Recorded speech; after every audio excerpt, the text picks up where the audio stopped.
Cape Coral, Florida. The ads promised paradise, legendary lazy living in a waterfront wonderland. The brochures sold the Florida dream, an enchanted city in the making. Average temperature 71.2 degrees without winter worries or state income taxes. Cape Coral was America's land of tomorrow, just $20 down and $20 a month for a quarter-acre slice of heaven. Breathtaking, isn't how could it be otherwise when nature was so lavishly generous to begin with? The Rosso family moved from Pittsburgh to Cape Coral on September 14, 1960, lured by that sunny vision of affordable utopia. At the time, the vision was just about all there was. The city in the making was still mostly uninhabitable swampland, with just a few dozen homes along a few mosquito-swarmed dirt roads. "We were pioneers in a station wagon instead of a covered wagon," recalls Gloria Rosso Tate, who was 9 years old when she piled into the back seat with her 3 sisters and a mutt named Peppy. Story continued below. The Rossos quickly discovered that, in some ways, nature had not been so lavishly generous to Cape Coral. They arrived in town the same hour as Hurricane Dinah, which was shredding southwest Florida with winds of 120 miles per hour. They spent their first night in paradise in a house with no roof, which was breathtaking in a way the ads hadn't foreseen. "My mom was not a happy camper. She thought the storm was a sign we never should have come to Florida," Rosso Tate says. "But my dad was Mr. Positive. He believed in the dream, and nothing could change his mind." Rosso Tate's true-believing dad soon became a top salesman for Cape Coral's developer, Gulf American, peddling paradise on layaway, promoting one of the most notorious land scams in Florida's scammy history. Gulf American unloaded tens of thousands of low-lying Cape Coral lots on dream seekers all over the world before the authorities cracked down on its frauds and deceptions. It passed off inaccessible mush as prime real estate, sold the same swampy lots to multiple buyers, and used listening devices to spy on its customers. Its hucksters spun a soggy floodplain between the Caloosahatchee River and the Gulf of Mexico as America's middle-class boomtown of the future, and suckers bought it. The thing is, the hucksters were right, and so were the suckers. Cape Coral is now the largest city in America's fastest-growing metropolitan area. Its population has soared from fewer than 200 when the Rossos arrived to 180,000 today. Its low-lying swamps have been drained thanks to an astonishing 400 miles of canals, the most of any city on Earth, that serve not only as the city's stormwater management system but also its defining real estate amenity. Those ditches were an ecological disaster, ravaging wetlands, estuaries and aquifers. Cape Coral was a planning disaster, too, designed without water or sewer pipes, shops or offices, or almost anything but pre-platted residential lots. But people flocked here anyway. The title of a memoir by a Gulf American secretary captured the essence of Cape Coral lies that came true. It really captured the essence of Florida, a precarious civilization engineered out of a watery wilderness, a bewildering dreamscape forged by greed, flim-flam and absurdly grandiose visions that somehow stumbled into heavily populated realities. As the state cleans up after Hurricane Irma, which almost precisely followed Dinah's path through the Keys to Florida's southwest coast, some Americans are asking what the hell 20 million people are doing in a flood-prone, storm-battered peninsula that was once the nation's last unpopulated frontier. Federal taxpayers will spend billions of dollars on Irma relief. Even though Irma did not turn out to be the big one. A slightly different track could have drowned cities like Miami or Tampa, boosting that price tag to hundreds of billions. And even when hurricanes aren't smashing Florida's low-lying strip malls and red roof houses, the state's machine of inexorable growth is already destroying the natural resources that have helped make that growth so inexorable. Americans also are paying for a $16 billion project to resuscitate the dying Everglades, just part of the costs they will bear for the build-out of the Florida dream. Cape Coral may be the best place to gauge the future of the dream, and to see whether Florida has any hope of overcoming its zany developmental, political and environmental history, because Cape Coral is the ultimate microcosm of Florida. It's literally a peninsula jutting off the peninsula, the least natural, worst planned, craziest growing piece of an unnatural, badly planned, crazy growing state. Man has sculpted it into an almost comically artificial landscape, with a 7-islands section featuring 7 perfectly rectangular islands and an 8-lakes neighborhood featuring 8 perfectly square lakes. And while much of Florida now yo-yos between routine droughts and routine floods, Cape Coral's fluctuations are particularly wild. This spring, the city faced a water shortage so dire that its fire department feared it couldn't rely on its hydrants, yet this summer, the city endured a record-breaking flood. And that 50-year rain event came 2 weeks before Irma, which was also supposedly a 50-year event. Much of Cape Coral faced a mandatory evacuation during Irma, because the forecast called for as much as 15 feet of storm surge blasting into its canals, and much of the city is just a few feet above sea level. The Red Cross opened only 2 shelters in town, because it doesn't open shelters in vulnerable flood zones. As the storm approached, Tate was texting with those 3 sisters who joined her in that back seat 57 years ago, and a 4th sister born a few months later, who is, of course, named Donna. "We were like, oh, no, it's happening again. This could be the end of Cape Coral," Gloria says. But Irma swerved slightly, so while it hit Cape Coral hard enough to knock out power lines, damage sea walls, and batter Rosso Tate's screen Eden Lanai, it didn't drown the city. "We got lucky," she says. So life goes on. As climate change has ushered in a new era of higher seas and deadlier storms, pre-written obituaries keep appearing in magazines like The New Yorker and Rolling Stone, portraying southern Florida as the next Atlantis. As Irma approached, I wrote my own requiem in this magazine, portraying South Florida as an unsustainable paradise. But life does go on. And this unsustainable paradise still feels like paradise, even if its bays are polluted and its wells are running dry, even if it's at perpetual risk of an existential mega-disaster. South Florida's low, flat, buggy terrain was considered unfit for human habitation for most of history, but now that it has air conditioning, mosquito spray and modern water control, it appears that humans would rather inhabit it than Buffalo or Cleveland in the winter. Tate admits Cape Coral never could have emerged from the swamp under today's environmental rules, but she is now a realtor here, selling the same dream her dad sold to pioneers, believing in it just as fervently. "It's a powerful dream," she says with a smile and a shrug. Cape Coral's planners expect its population to double again over the next 2 decades, because it's never cold. And it isn't usually in the track of deadly hurricanes. Like it or not, Florida is going to keep growing, too, because baby boomers are retiring and the sun is still shining. Since World War II, the state's population has already skyrocketed from 27th to 3rd in the nation. It's America's most politically powerful swing state, and no matter how tenuous its way of life may be, it's probably got the clout to protect that status quo until it gets wiped out. The real question is how it will prepare for its increasingly crowded future, and deal with the mistakes of its land-by-the-gallon past. Even when communities like Cape Coral try to adjust to modern realities, it's not easy to escape their original sins. Leonard Rosen, the marketing dynamo from Baltimore who invented Cape Coral, was a visionary and a rogue. He and his brother Jack got rich selling an anti-baldness tonic made from lanolin, a wool grease secreted by sheep. They promoted it with some of America's first infomercials, featuring the immortal tagline, "Have you ever seen a bald sheep?" Leonard's daughter, Linda Sterling, remembers him as a self-educated genius and warm-hearted philanthropist, but also a relentless snake oil salesman and incorrigible rule-breaker. He drove the wrong way on one-way streets. He wore tennis clothes to meetings with his Wall Street bankers. He sang bad Leroy Brown around the house, baddest man in the whole damn town. He loved being the bad boy, Sterling told me. He was impervious to rules. The Rosen brothers realized they could sell Florida as another miracle elixir, a rich mont's paradise, within the financial reach of everyone. They started with some rugged mangrove swamp and palmetto scrub known as Redfish Point, which they rebranded as Cape Coral. Their dredges and draglines dug drainage ditches through the muck, then dumped the fill along the banks of the new canals, moving enough dirt to fill a swimming pool every minute. Then they built homes on top of the fill to create a maze of waterfront properties where neither waterfront nor property had ever existed, the instant alchemy of Florida real estate. Sure, the water the properties fronted was basically plumbing for a suburbanized floodplain, but it still sparkled in the sun.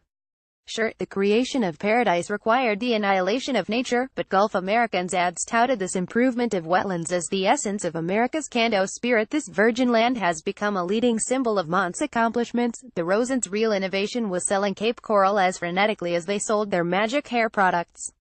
They gave away homes on game shows like The Price is Right. They brought celebrities like Bob Hope and Anita Bryant to promote the dream. They had telemarketers hawking lots with Glenn Ross-style blarney.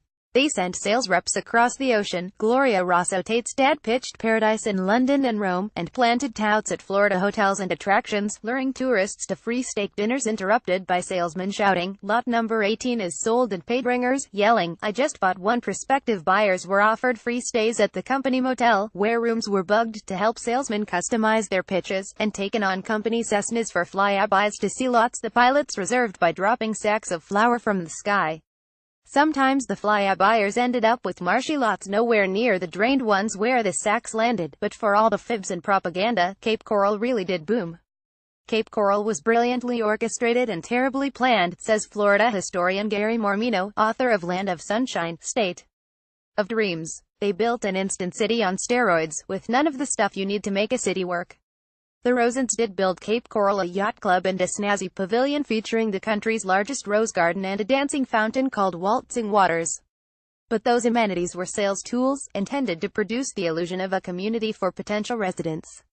There were no schools or churches or almost anything else in Cape Coral in its early days, just houses scattered randomly all over town. You had to read between the lines of the ads to grasp this inconvenient truth. Supermarkets, department stores, theaters, plenty to do in the nearby thriving city of Fort Myers. This house's only problem is no longer so extreme, but it's still a big problem. The vast majority of Cape Coral's 120 square miles was sold off piecemeal for single-family residential lots, so it took city planners more than a decade to assemble the adjoining parcels it needed to attract a target, a task requiring negotiations with property owners as far away as Switzerland and Hong Kong. It took nearly as long to bring in a Home Depot. The Rosens also neglected to build Cape Coral any water or sewer infrastructure, and it has no direct access to the interstate, or even a good swimming beach, so it struggled to attract businesses. Unlike smaller but better-known neighbors like Fort Myers and Naples, Cape Coral has no colleges, no arenas, no significant corporate offices, no real tourist destinations, only one luxury hotel, a downtown with no focal point, and hardly any commercial tax base. Most of the city feels like a gated community without gates. It's often mocked as Cape Coma. By signing up you agree to receive email newsletters or alerts from Politico. You can unsubscribe at any time. The Rosens also left a brutal environmental legacy that still haunts Cape Coral. They tore down most of the coastal mangroves that had provided natural storm protection to this exposed spit of land, as well as vital spawning and feeding grounds for its fisheries. They drained and paved wetlands that once absorbed the area's floodwaters and recharged its aquifers. Local wells ran dry from the start, and the city now mines its drinking water from a finite supply 800 feet underground. Cape Coral is what happens when you obliterate your natural resources, says Cynthia Barnett, author of a book about Florida's water called Mirage. It's supposed to be the water wonderland, and they've got one water crisis after another. When you borrow that heavily from the environment, the bill comes due. Still, it's not a coincidence that the Cape Coral-Fort Myers area has recorded America's most explosive population growth 2 years in a row, and a remarkable 5 years out of the past 13. For a lot of transplants, it feels like a subtropical version of their northern suburbs and villages, a city with a small-town vibe, plus sunshine and boat docks in the backyards. Brian Tattersall, an insurance broker from Barrie, Canada, took me for a ride on his 29-foot Sea Fox through Cape Coral's canals on one of those balmy Florida afternoons with just a few puffs of cloud overhead. The Gulf breeze was lovely, even though we could see giant piles of Irma debris along the shore, even though the Caloosahatchee River was tinted brown from nutrient pollution.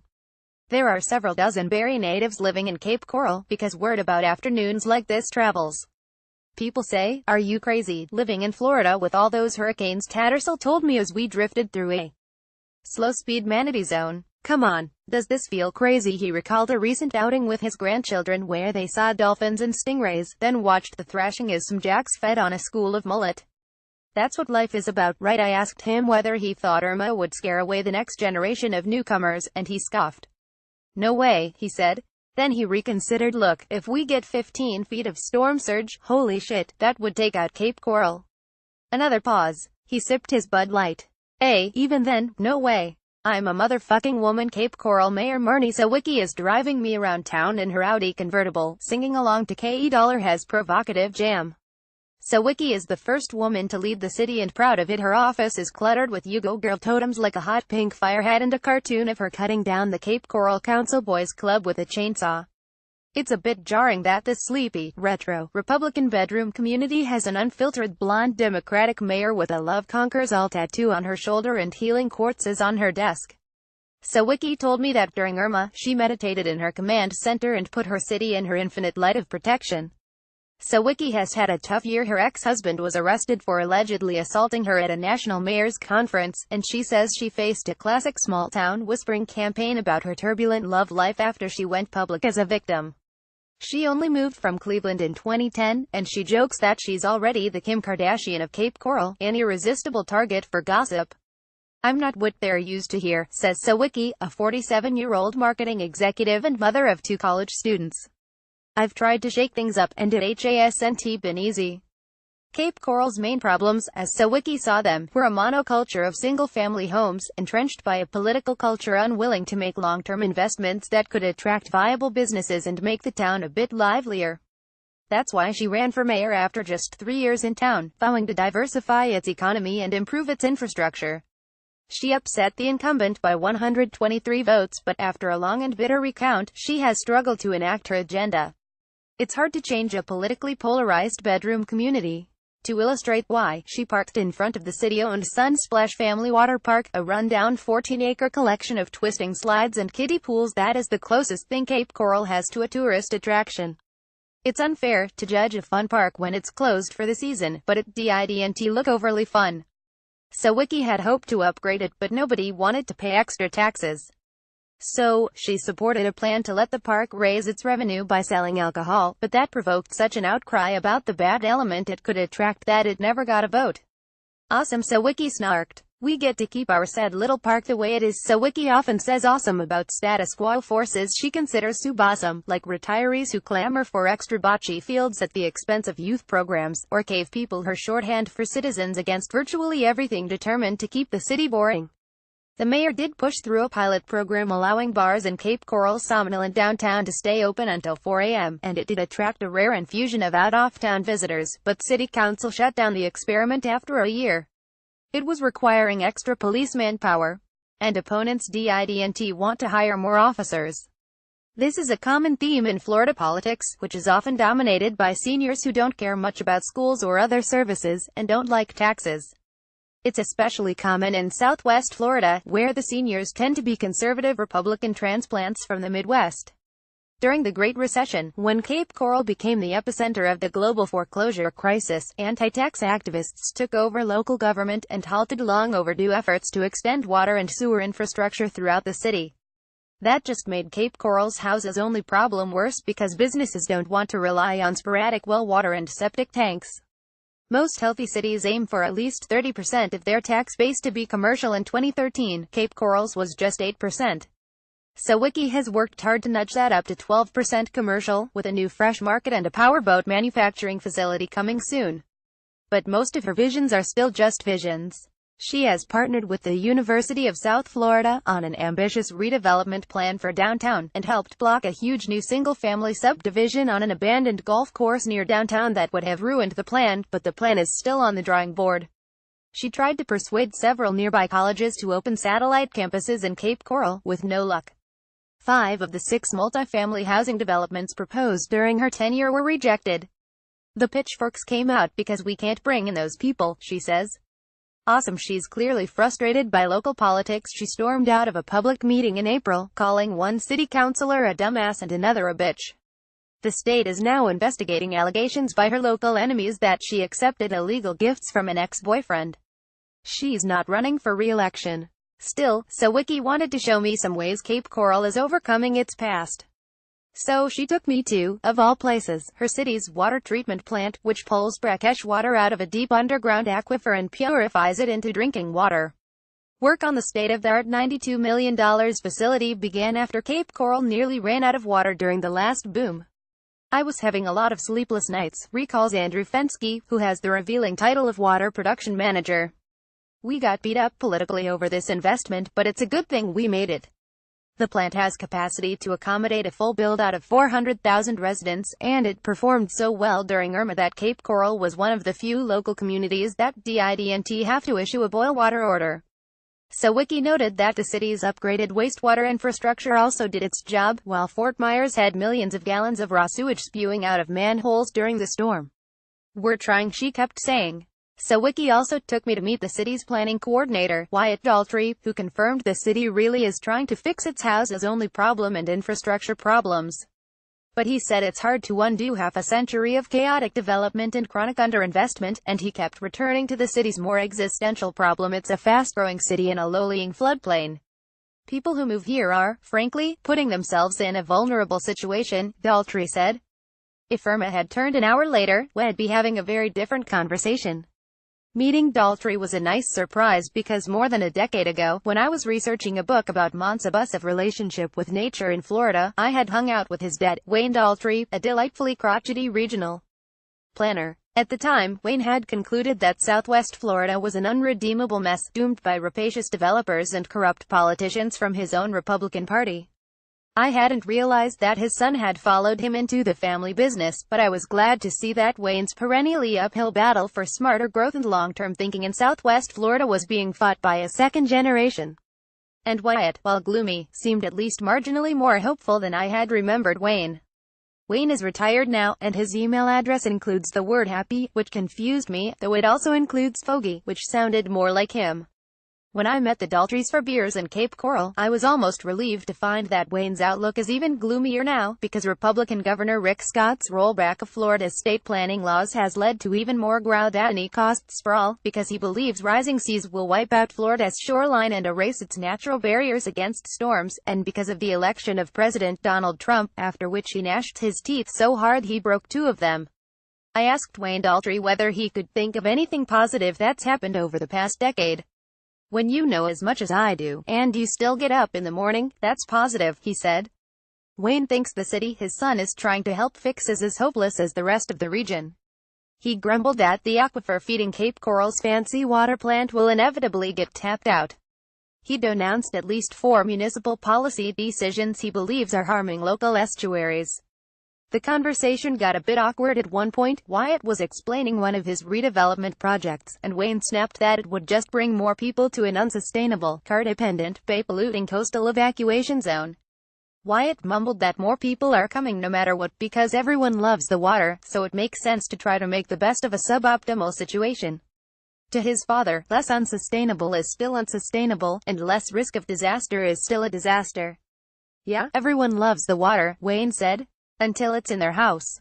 His son was right, though people won't stop coming to Florida, and it would be great to try to accommodate them without damaging the environment or putting them in harm's way. If the Rosen brothers were one model, inspiring pre-platted Cape Coral knockoffs in vulnerable floodplains all over the state, a builder with a more progressive approach to the land could provide a model for the next generation of Florida development. In fact, a model like that is finally taking shape a half-hour inland from Cape Coral, in a new town called Babcock Ranch. Back in 2009, I wrote a somewhat credulous story for Time magazine about Babcock's developer, a former Green Bay Packers guard named Sid Kitson, and his $2 billion plan to build Florida's first truly sustainable development. Kitson's grand vision of a solar-powered, live-wire York town full of bike paths and electric vehicle chargers had sounded implausible, especially during a brutal recession. Kitson's friends had joked about all the hits he had taken to the head, back when that kind of NFL humor was still amusing. But he had purchased a Cape Coral-sized parcel of 91,000 acres and sold 73,000 of them back to the state, Florida's largest environmental preservation deal ever. I figured his master plan was worth writing about even if he had to shelve it, which he soon did. But now Babcock Ranch is becoming real. It's got a massive 75-megawatt solar plant. If you lined up all the panels, they would stretch to Chicago. It's got community gardens, hiking trails, and will eventually host a business incubator called the Hatchery. Kitson is leaving half the land he didn't sell in its natural state to preserve the area's historic flows and old Florida swamps. He's planting native vegetation on the rest. Babcock Ranch already has a much better defined downtown than Cape Coral's, including a farm-totable restaurant, a charter school and, soon, a wellness center, even though it doesn't yet have residents. Kitson is trying to build a city of the future, just like the Rosens, except he's actually planning for the future. He just announced a deal with a transit company to run North America's first self-driving shuttles. He's running a gigabit of fiber to every home. The grand opening is scheduled for February, and the eventual plan is for 50,000 residents and 6 million square feet of commercial space. "We're proving you really can do development right in Florida," Kitson said. "You don't have to build in wetlands. You don't have to build in the storm surge." Irma plowed through Babcock Ranch with down-level gusts, but the only visible damage was a few downed trees and one crumbled bollard on a bridge. The town is 30 feet above sea level, well above any surge, and its power lines are buried underground. Irma overwhelmed nearby communities, but Kitson said Babcock's artificial lakes handled all its storm water on site. "It'll get tarred and feathered for saying this, but when you build in a flood-prone area, you flood," he said. Babcock is a tantalizing vision of a Florida planned from scratch with the nuts and bolts future in mind, rather than a bubbly marketing slogan of the future. But even if Florida somehow located the political will to invest in sustainability, it would be much harder to retrofit Cape Coral and other floodplain towns platted in the swamp swindle era, from Deltona to Port St. Lucie to Marco Island, the resort community where Irma made landfall. Much of Golden Gate Estates, a Gulf American venture outside Naples that was designed to be the world's largest subdivision, is now being returned to marshland as part of that $16 billion effort to restore the Everglades.